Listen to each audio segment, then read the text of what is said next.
G.I. Jane 2, can't wait to see it. All right?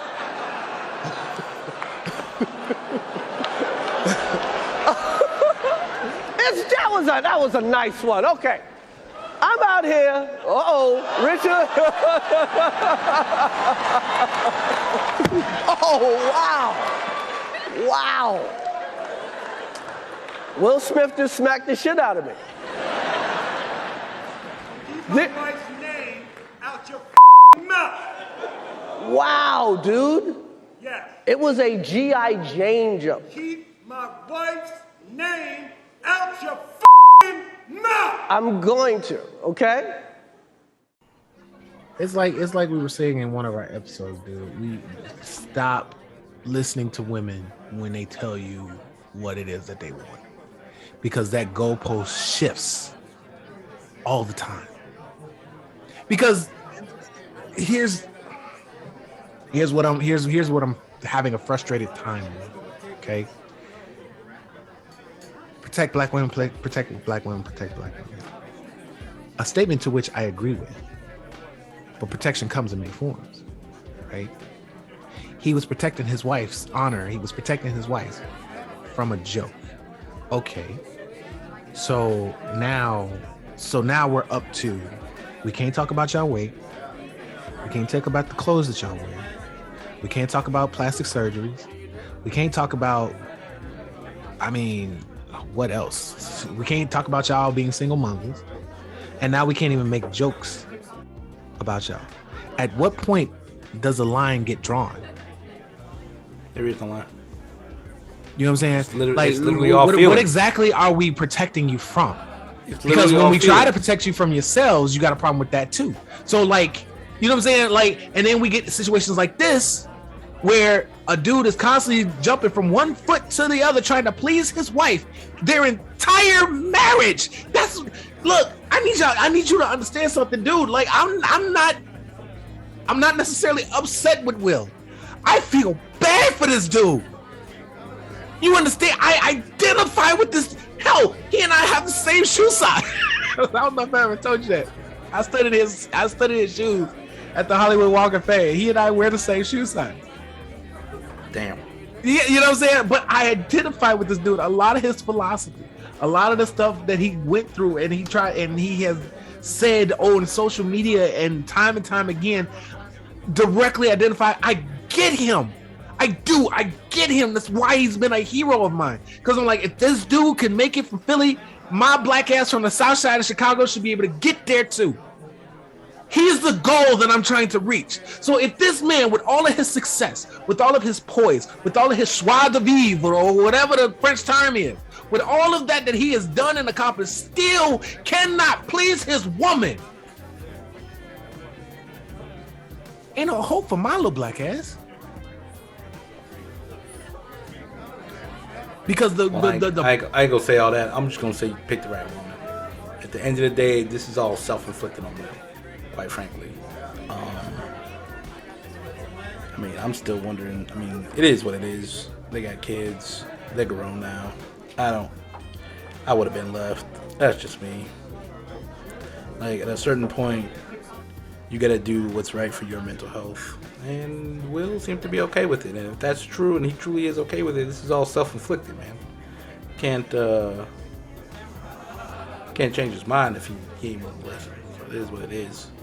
I'm pretty sure most, at least people that probably care about him, been telling him he's the deuce.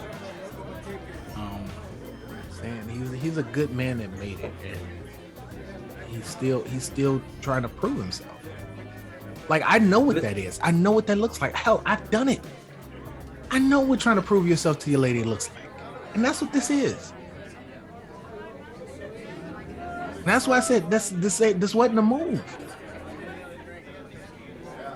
It's full manhood, man. That's all I'm gonna say. It's a shame that that's what we're reduced to.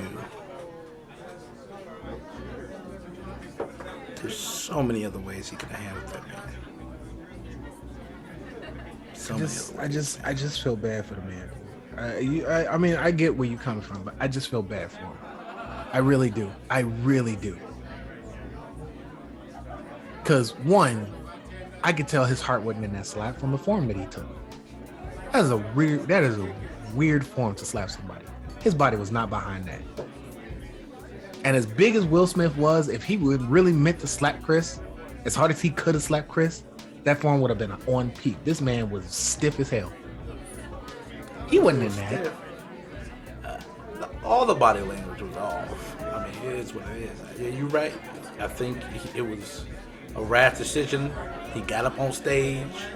He got in front of Chris. And he was like, I'm about to slap this dude. And then when he got there, he was like, I shouldn't slap this dude. And he pulled but I'm up here now, so. But I'm up here now, so I gotta do something.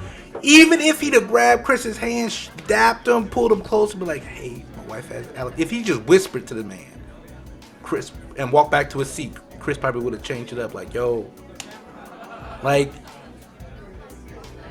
the thing that irritates me the most is there's so many other scenarios that he could have employed being his star, the star that he is.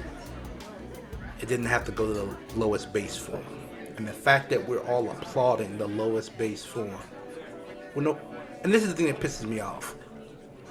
The left claims to be morally superior to the right, but they're applauding this shit. Dude, and that's what's pissing me off. You're no better than the Trumpers at this point. And what are we talking about? And then they have to hold on. And then they got the audacity to champion Michelle Obama and completely ignore her words. When they go low, we go high. Yeah, those will feel good words in the moment, bro. But this is the thing that cracks me up because it's like there are certain morals that as a society we should have. Agreed. And to basically throw those out the window when it suits you means that you don't have those morals. Does that make sense? Well, I mean that goes to what we were talking about in Facts Over Feelings. It goes exactly with what we were talking about. We talk about, not having a square to stand on. That you shift every which way whenever something new comes up. You don't know what you're standing on. People nowadays have no solid ground that they're standing on because everything is lucid. No boundaries, no borders, no values. That is what it is, man.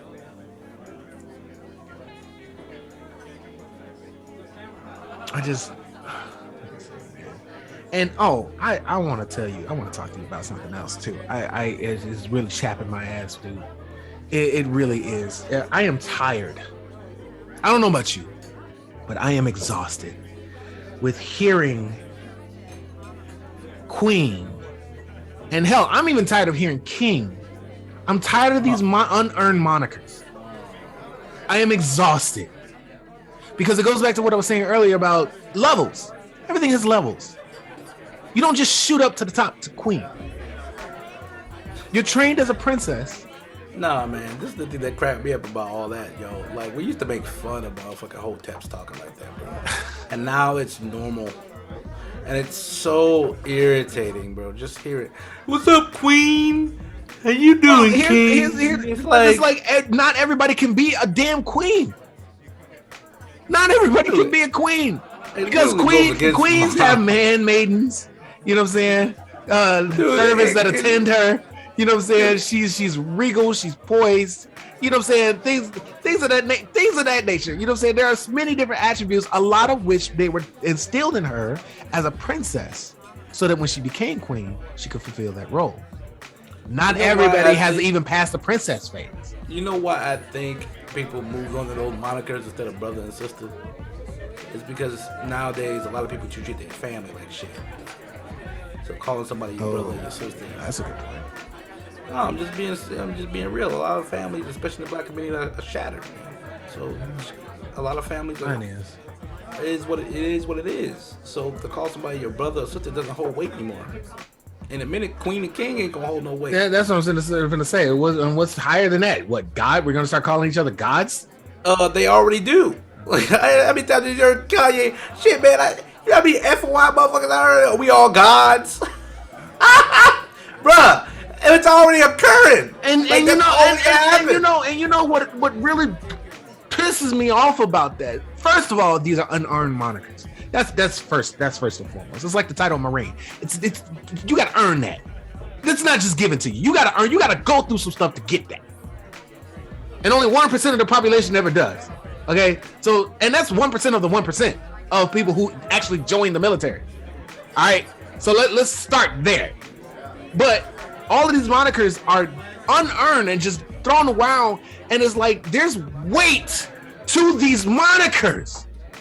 Yeah, but you gotta understand too. Like me and you think there's weight to them because we actually like have a wide vocabulary, so we actually use our words and know what the meanings of words are. A lot of mugs just be throwing shit around, man. It is what it is. But see, that's what I'm saying. Even if it is a vocabulary problem, as you say, right? The fact of the matter is like it's not just a figure. Like you're not when you're throwing around these words like kings and queens. Like we're not talking about the Queen of England. You know what I'm saying? Who's just a figurehead. Unless that's exactly what you mean. If you mean that you're just a appearance only, a queen in appearance only, then there's got to be another name for that. There's got to be, because you ain't ruling nothing. You don't influence any kind of decisions one way or the other. You're just there as a symbol. You see what I'm saying? Listen, you ain't got to explain. I know what you mean. But even then, exactly what you mean. But even then, even a figurehead conducts herself in a certain manner. That depends on which figurehead you're talking about. Well, I mean, like the Queen of England, for example. Now, behind closed doors, we know she's a racist, whatever, right? We know it's England. We know, right?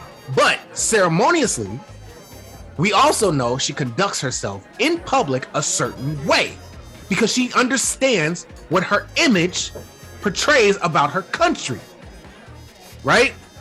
She holds no power, but her agency is more functional.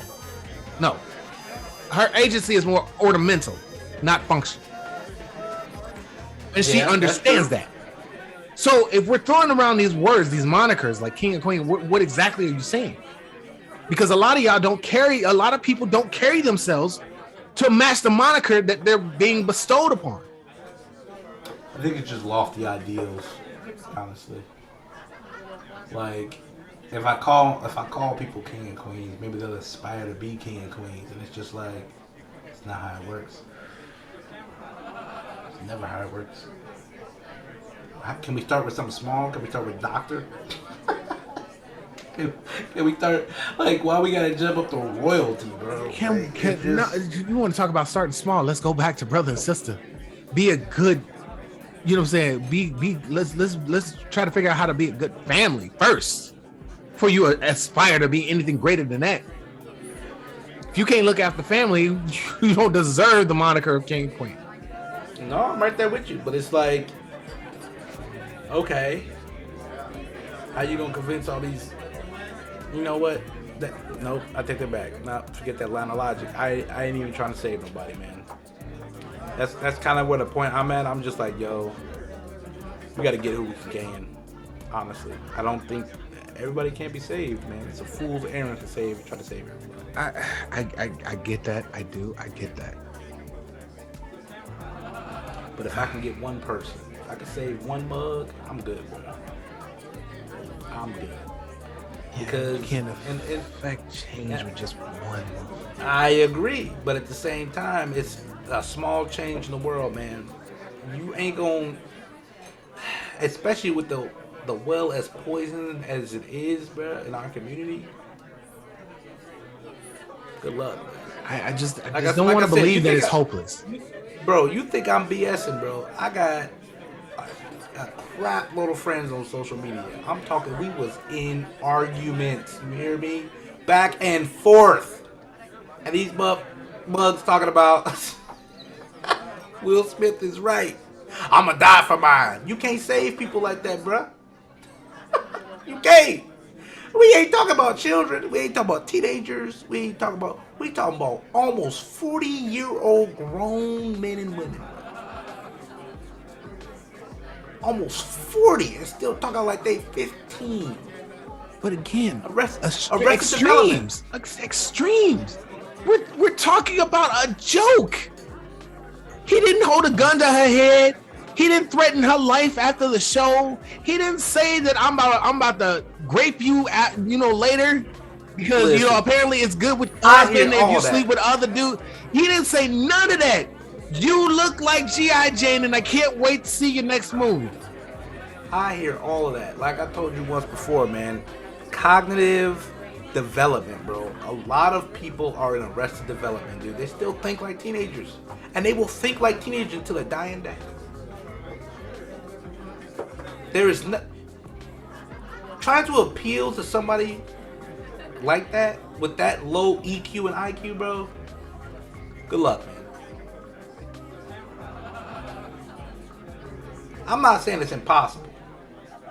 It's improbable as hell, is what I'm saying. Yeah, but what happens with that whole thing about knowing better and doing better? I mean, I hate to quote Oprah here, but I mean, apparently that's where that... Yo, I even brought that up to him. Same result. No logic, only feels. You can't... You're trying to reason. And I feel you, bro. Listen, me and you are here. You can't reason with stupid, bro. That's assuming that a mug got the capacity to reason with you.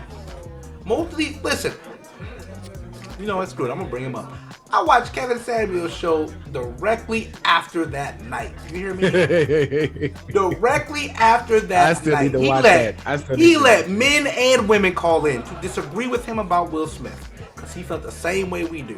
And hear me when I tell you, the arguments that were brought up were some of the most infantile, childish, immature thought processes, bro. And this is the thing. We ain't talking about children. We talking about grown men and women. There was a 50-year-old woman that called in defending Will. She got a 19-year-old son. He asked her straight up, would you want your son to do that? No. Why are you condoning Will doing that? Like, come on. Make it make sense. This is why we're dying. This is why we're dying. Oh my God. Because we're expected at a moment's... I'm sorry, I'm getting emotional. It is what it is, man. Like, I'm telling you, man, I know it's a touchy subject. But it's touchy. At a very young age. No. Dude, this is one thing we do hold on. well. Hold on. It's touchy for me. Because it further shows to me that my life as a man does not matter in the grand scheme of things. And as a black man specifically, my life doesn't matter. You're expecting me to die for the slightest slight, like you said, because that's what a man is supposed to do. You don't give a fuck about my future. I'm just supposed to lay down dead whenever it suits you. Is that what I'm understanding? Yeah. Because, like, and if that's the case, then no wonder all of y'all are single and miserable because the black men are going to other races. Bro, I feel your plight. I understand. Oh my God, I cannot. I see it happen. Listen, we both grew up south side of Chicago. You understand? We seen it happen. I didn't have loved ones. I didn't have friends, associates die for crap like this. You understand? And the fact that we're still almost 40 and still people are saying, I'm gonna die for mine over a fucking joke.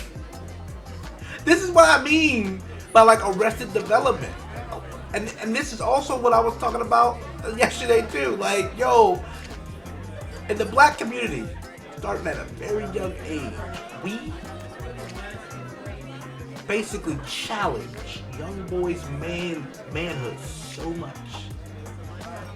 much so that we cause them to be hyper masculine.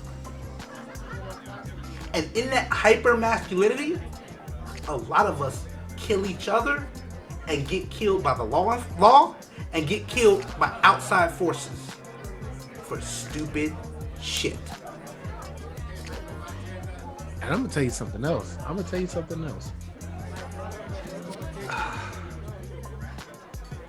Will strikes me as the type of person who has not forgotten what shame feels like.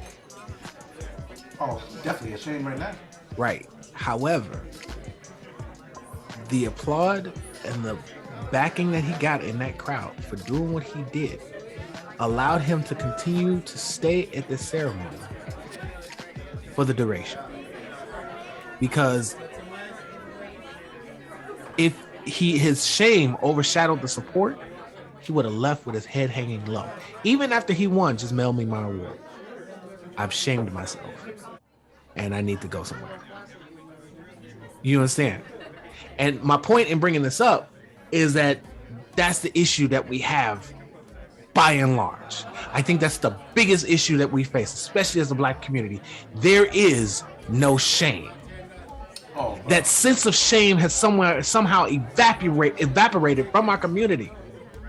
That's a whole show in and of itself, bro. I didn't see, listen.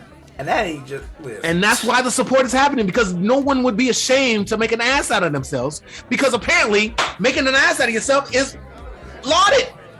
It's appreciated. And if it's like Ayanna Van Zandt. It's like what the Joker said in The Dark Knight. All it takes is one bad day and you'll become just like me. All it takes is just a little push.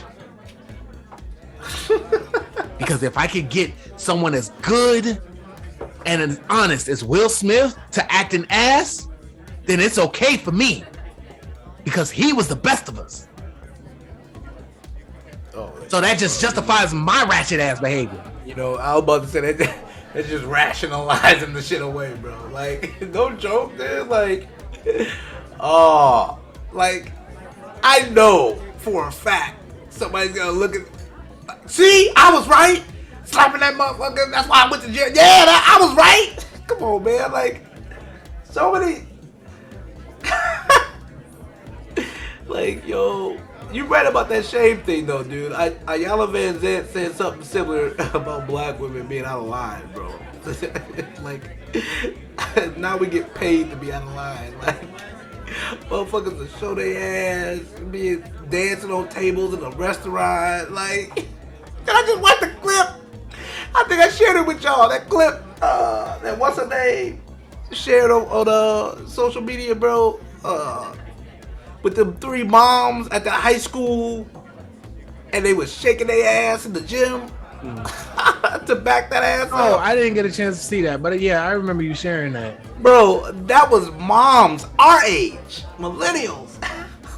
Their kids were teenagers at that school, and they up there shaking their ass, getting on the. I was like, yep, it's official. Shame has left the building. Bro, it's fucking terrible, man. I don't even know. I don't even know what to say. I don't know what to say because I don't have any answers for this. Because like, it's literally gotten to the point where I am incapable of formulating any kind of strategic maneuver to inject shame. You know what I'm saying? And poise and grace and honor and loyalty and dignity back into the Black community. All this shit that I'm doing, trying to build a media company that we can own. I mean, Tyler and Anthony Mackie, they're way ahead of me already, you know, because they got the money for it. But you know what I'm saying? All of this stuff so that we can have something that we're proud of. Something that's ours. Like, it's looking at the landscape, the collective mindset. I'm worried that it's pointless. Why would I worry about myself? Why would I worry about how we look when we don't worry about how we look, how we sound, what we do, because the shame is gone? I hate to say it, and I'm not saying this because I'm worried about what other races think of us. That's not necessarily it. There plays a part, a small part, But that's not the totality of where my concern is coming from. My concern is I am embarrassed by us.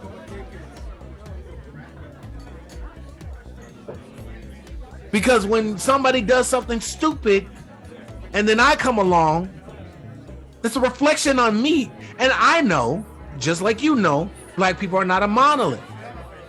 But at the same time, we both also know that we don't necessarily have control over our image. Mm-hmm. So what one does still reflects the whole. Yep. Until we gain control of said image. But in the meantime, I look like just like everybody else who enjoys the ratchet behavior.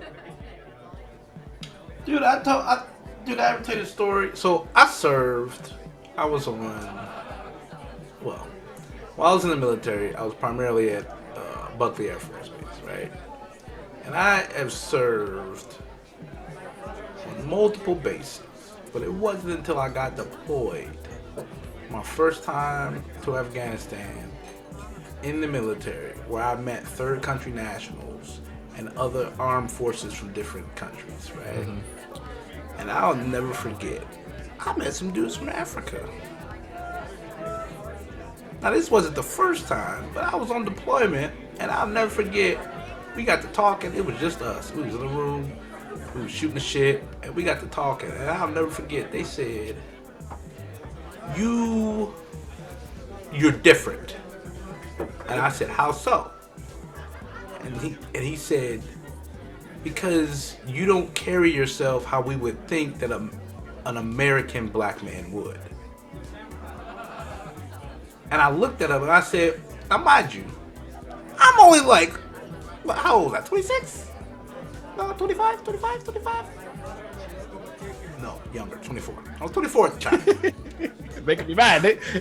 Nah, cause I'm trying to do the math, you know, on the fly. Your old years, your young years. Shut up. Nah, man, I was 24 at the time, and I remember, now mind you, I'm still young, but I was like, how should I have acted? And he's like, oh, well, you know, the way we kind of see you guys on TV and in music videos, and I was like, that was my first encounter with somebody, with another black person in the diaspora, right? Uh-huh. But realizing that, damn, even other black folks think we a caricature, man. That was my first time ever running into that. My job was 24, you know, and spent most of my life on the south side of Chicago, so I didn't have any friends who were black but from Africa or from other countries, right? Even when I joined the military, most of the friends that I did make, yeah, some of them were black, but they were black Americans, right? You know, understandable. Most of the foreign friends I had, they were Caucasian, right? I had my boy from Germany, another guy from the UK. When he said that shit to me, man, I went home. I went back to my little bunk that night, man, and I got to thinking, and that was my first real run-in where I felt unseen. Like, I don't want to say unseen. It was like, you know when a white person stereotypes you? You don't get that often. Yeah. Like, right? I've heard white folks say, man, like, oh, you're articulate, or, you know, all that dumb BS, right? But it hit different when it was an actual black person. And I remember thinking that night, like, damn, like, I get Asian folk and Caucasians thinking this way about us. It's even our own. No, man, I can't say that I've experienced this, right? But my buddy from Ghana, you remember him? We used to play video games together. Mm-hmm. Yeah. My buddy from Ghana. Actually, I need to text him. I need to call him. But yeah, my buddy from Ghana told me about that very thing, how Africans look at us and think that we're all ghetto. and his wife, who is African American. It was a little trepidatious at first when she was meeting his family because of the stereotype on black people in America. You know what I'm saying? It took him a minute to warm up to her because of the stereotypes. And that's what I mean about us not controlling our image. That shit is spread worldwide. And having been around the world, I know this. That's why this whole this whole thing is so near and dear to me. Because of experiences like that. There should be no reason why the representation of us is not our representation, if that makes any sense. Oh, it makes perfect sense. I think what you're saying. But damn shame, man. I'm literally having a drink right now. Yo, I'm about to go get my vodka here in a second, bro. I need a shot. This is messed up, man. I mean, it is what it is. But at the same time, all you can do, and, I mean, it sounds cliche, but all you can do is affect change in your sphere of control. And like I said before, you can't save everybody. That should never be your goal, to save everybody. But you should be striving to save as many as you can. And here's where I have problems with that. There was a movie that I like. It's a very bad movie, but it's a movie that I enjoy. It's called The Core. You ever see it? With sounds familiar. Is that when they was going to the middle of the earth? That one. Yeah. There was this dude on the crew that was going down to the middle of the earth. It was this French dude, right? And it was getting bad. It was getting damn bad, right? Like they were losing people, and the ship wasn't doing what it was supposed to do. Actually, I'm gonna watch that after this. But like, you know what I'm saying? They was running into all kinds of problems, right? And the lead guy, I forget his name, something Eckhart. But the lead guy, he was like, you know, he was having a fucking mental breakdown and shit. It was like, I can't do this. This just seems so big. And the French guy came up to him. He was like, well, you're trying to save a whole planet. Of course it's going to seem impossible to do. And he pulls out a picture. He was like, this is my wife and my 2 little girls. See, this may seem selfish, but I'm not trying to save the whole goddamn planet. I'm just focused on saving them. And when you look at it like that, task seems a little more manageable, right? Okay. Here's the thing. I ain't got a picture like that. So my whole focus has been the entirety of all of us. I know it's a huge task, and I know I'm probably not gonna get everybody. I get that. But that's all I have to focus on. No, that ain't all you have to focus on. You got stuff closer to home to focus on. I mean, your nieces and nephews, who I don't get to see because my sisters, that whole bit. But even still, though, right? Like, that's still something to focus on, even if you can reach them one day, right? And that's my point. I'm not saying that you need to give up on everybody you can't see. What I'm saying is, do what you do, but do it with the intent of saving as many as you can, not everybody. Because if you focus on saving everybody, listen, even universal popularity is impossible to achieve. Oh, hell, you ain't gonna save everybody just because there's gonna be some of us that just don't like you. Oh yeah. You know what I'm saying? So, I mean, it is what it is, man. At the end of the day, I told you what I was trying to do.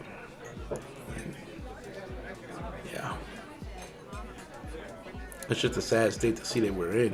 You know what I'm saying? Especially after this, just bringing it out and dividing the community even more. It's not even between men and women.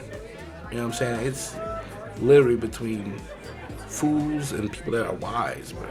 And we got a lot more fools than wise people. Which, I mean, I guess if you think about it, it makes sense. You know what I'm saying? But damn, when you see it, man. And it's weird walking into a room full of fools. And knowing that you don't belong. It's not even that you know that you don't belong. It's just listening and just damn, y'all really think this shit makes sense? Well, I mean, like the shit that y'all saying. No, I mean, it's just like I don't know, because you're a social fucking butterfly, so I don't know if you've ever felt this way, but it's like going into a room knowing that, you know what, I'm the odd man out. Like, you know, you stick out like a sore thumb. You know you do. I know what you're saying. I know what I'm saying. I don't think. Yeah, I know what you're saying. It's not that I don't feel like, well, I shouldn't be here. It's more so like in those type of situations. I can't relate to anybody here. Yeah, well, you can find common ground, but we black about the situation. We black, like, you know what I'm saying? That's the common ground. We black. Even that, come on now. Even that ain't enough. What kind of black are you? You enunciate your words? You ain't black enough. You talk white. You see what I'm saying? Oh, don't get me started on like talk white. I was just saying, like, apparently there's levels to blackness. Oh yeah. So finding common ground is extremely difficult. Well, I don't know. I've never had an issue finding common ground, but I will say that, like, it's just it's weird to hear, and this is why I take my hats off to like people like Kevin Samuels and all these other YouTubers, man. Like, to sit down and actually hear somebody just, and you know it doesn't make sense, but they're talking to you in circles, you know, like circular logic, or they have some other random flaw in their logic. Like, it's just, I couldn't do it for long periods of time. So I would just let motherfuckers talk. Like, I would just be in the room letting them talk, just observing. Because at a certain point, trying to hold a conversation, it would just hurt my head. You know what I mean? And it would start to give me a headache. So it's not that I feel like I don't belong, right? But it's just like, damn, you motherfuckers really think y'all saying some shit. Like, you know what I mean? Like you be hearing it, you like, you really think you spitting right now? Yeah, I go to jail for mine, yup. Hey, one dude tell me I would have slapped Chris Rock too. I've been to jail before, so you gonna go back? I go back. Apparently, that was a good experience for you. Whatever happened to self-preservation? Whatever happened to that survival instinct? We used to be all about that shit. You know what I'm saying? That's how the term code switching came to be. Because we did it for a survival thing. Whatever happened to that?